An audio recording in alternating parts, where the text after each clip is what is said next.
ಯಾಕೋ late? Sir, ಅಪ್ಪ ಅಮ್ಮ ಜಗಳ ಮಾಡ್ತಾ ಇದ್ರು. ಅವ್ರು ಜಗಳ ಮಾಡೋದಕ್ಕೂ ನೀನ್ ಲೇಟ್ ಬರೋದಕ್ಕೂ ಏನೋ ಸಂಬಂಧ? ಸರ್, ಅದು ನಂದೊಂದ್ ಚಪ್ಲಿ ಅಪ್ಪನ್ ಕೈಯಲ್ಲಿತ್ತು, ಇನ್ನೊಂದ್ ಚಪ್ಲಿ ಅಮ್ಮನ್ ಕೈಯಲ್ಲಿತ್ತು.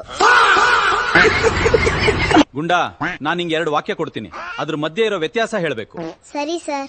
ಮೊದಲನೇದು ಅವನು ಪಾತ್ರೆ ತೊಳೆದನು, ಎರಡನೇದು ಅವನಿಗೆ ಪಾತ್ರೆ ತೊಳಿಬೇಕಾಯ್ತು.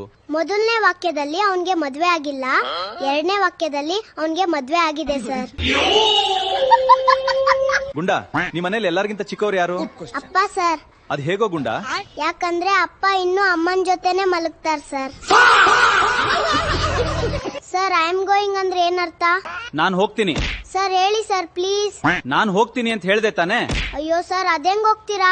ಉತ್ತರ ಹೇಳ್ದೆ ನಾನ್ ನಿಮ್ಗೆ ಹೋಗೋಕ್ ಬಿಡಲ್ಲ. 1 ರಿಂದ 10 ಹೇಳೋ ಗುಂಡಾ.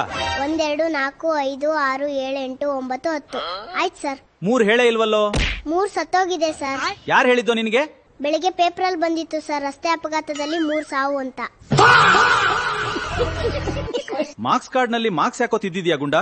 ಸರ್, ನೀವೇ ಹೇಳಿದ್ರಲ್ಲ ನಮ್ ತಪ್ಪನ್ನ ನಾವೇ ತಿದ್ಕೋಬೇಕು ಅಂತ. ಹಲ್ಲಿ ಎಂತಹ ಪ್ರಾಣಿ ಗುಂಡಾ? ಸರ್, ಪಾಪ ಹಲ್ಲಿ ಅನ್ನೋದು ಬಡತನದಲ್ಲಿ ಬೆಳೆದಂತ ಒಂದು ಮೊಸಳೆ. ಬಡತನದ ಕಾರಣ ಅದಕ್ಕೆ ಬಾಲ್ಯದಲ್ಲಿ ಬೋನ್ವಿಟಾ ಸಿಕ್ಕಿಲ್ಲ, ಅದಕ್ಕೆ ಅದ್ರ ಬೆಳವಣಿಗೆ ಸರಿಯಾಗಿಲ್ಲ. ನಾಳೆ ಸೂರ್ಯನ್ ಮೇಲೆ ಪಾಠ ಇದೆ, ಎಲ್ಲರೂ ಬರ್ಬೇಕು. ಇಲ್ಲ ಸರ್, ನನ್ಗೆ ಬರಕ್